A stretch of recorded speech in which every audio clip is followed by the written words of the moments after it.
What's up, metalheads? My name's Jamie. This is the Blades and EDC channel, and today we're going to be taking a look at the WE Knife Mini Buster. This is a SNECX design. This one's been around for a little while. I'm not sure when it came out exactly, but this is not a new design. It's been out for a little while now, and SNECX did recently release the Vision R with his new SNECX lock, and yeah, I really would like to get my hands on that one at some point in time. But this is a very good knife itself here. This is got great action on this knife. It is flipper only, so there is that. But if you like flippers, or if you're new to knives and you want something that's got great action, and you're not into the thumb flicking, reverse flicking, and all that, and you just want a nice flipper, this is a nice one.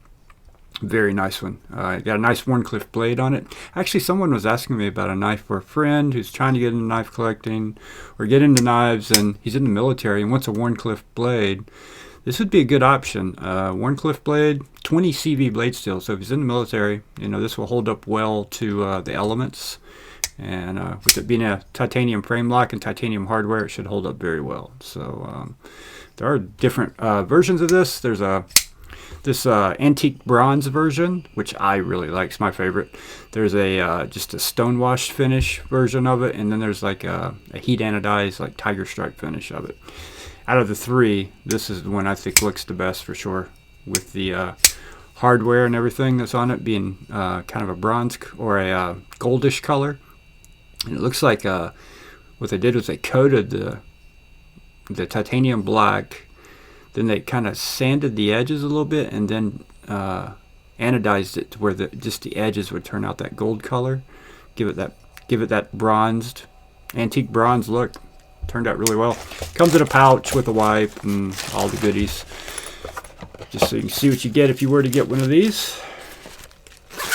And this one's actually for sale. If interested, comment below and we can go over the details.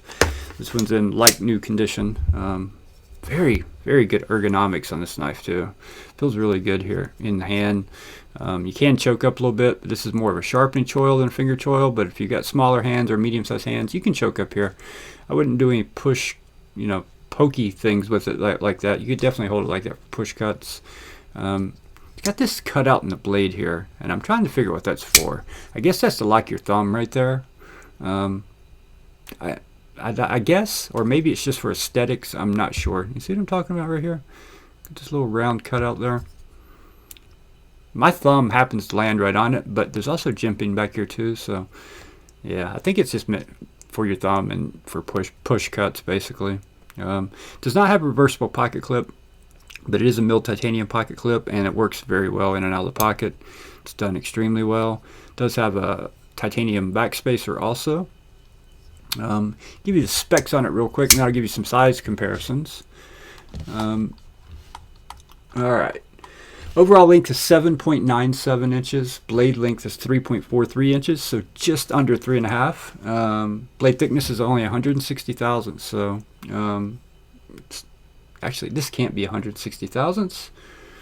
That's what White Mountain Knives is telling me, and that cannot possibly be accurate. This is no way this is 160 thousandths. So we're going to check that.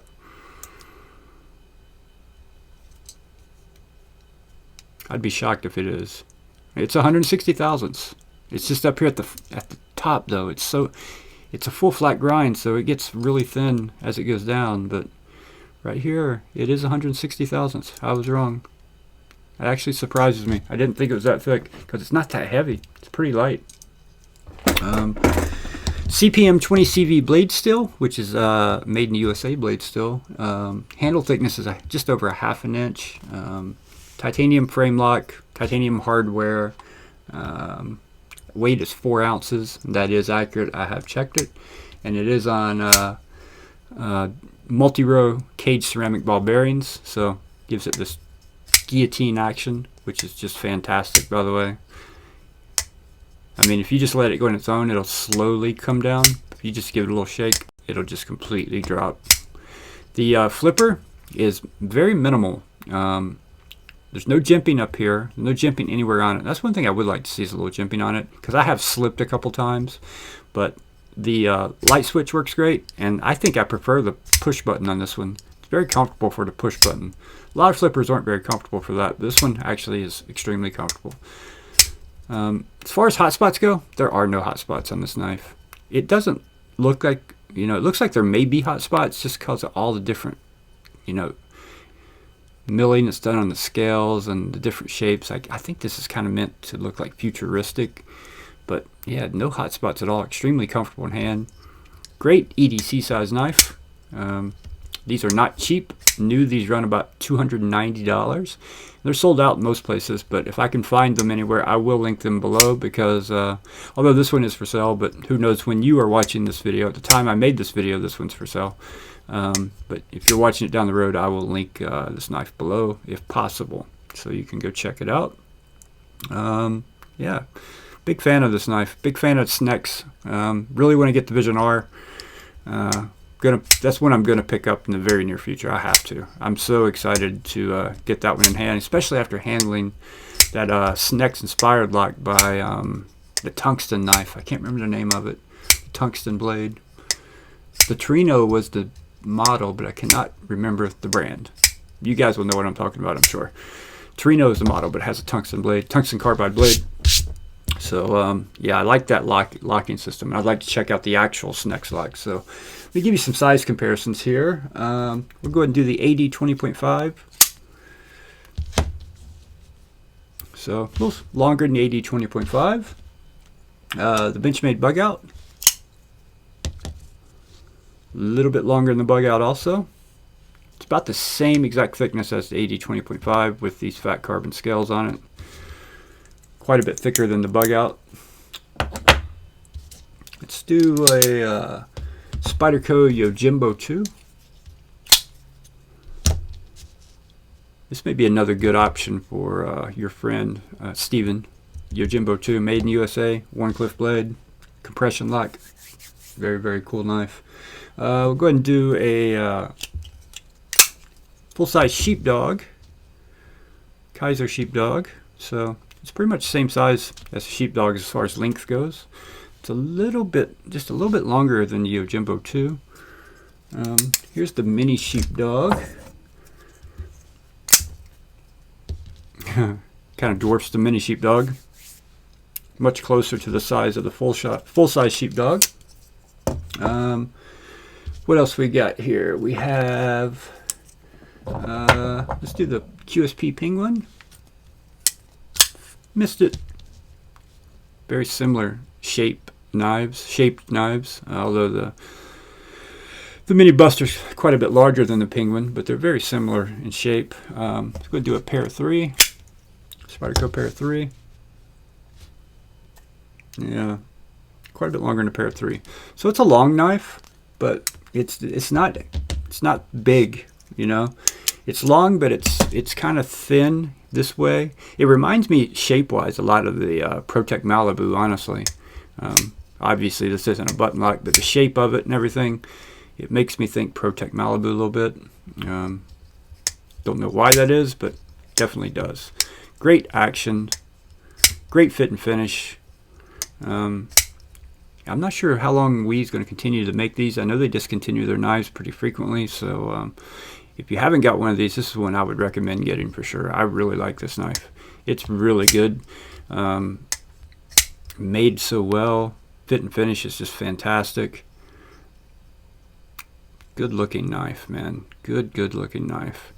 This is right up my alley. This is my type of knife here. My only complaint would be the same thing I complain about all the time. I would love to see some thumb studs on it. This would be a great candidate. You got plenty of room to throw a set of studs on there. Quick studs will not fit this blade. It is too thick, but I would love to see Wiha make a version with some thumb studs, or if I own this knife, I may send it off to have thumb studs drilled and added to it, because I think that would do it in this same finish here, and the titanium studs in the same finish would look really good. And with no doubt the action would be good with the thumb studs. I will say this too, for a flipper, this does have a lighter detent. I can fell this knife. Well, it's not easily felled, but I have felled it. See, like that. I can fell it. So the detent is a little light on it. It's not bad. if you give it any effort whatsoever, you're not going to fill it. But you know, there's some knives you can't fill them, right? The detent is tuned so perfectly. This one, you can fill it. The detent is a little light for a flipper only, especially for a flipper only. It should have a little bit stiffer detent, in my opinion. But again, it's not bad. Good looking knife. If you guys own one of these, comment below. Let me know what you think about it. If anyone got the Vision R, the new SNECX design by Wiha Knife, let me know what you think about it. That's one I really want to get. That's probably going to be the next knife I buy, I think. It's so interesting looking, and I know that locking system is going to work fantastic. So, yeah. All right, guys. I think that's going to wrap it up. Comment below. Let me know what you think about this knife, if you own it or if you don't own it. What do you think about it? You like the way it looks? I like the way it looks. I think it looks fantastic. If you enjoyed the video, hit that like button for me. If you're new, consider subscribing, and I will see you guys on the next one.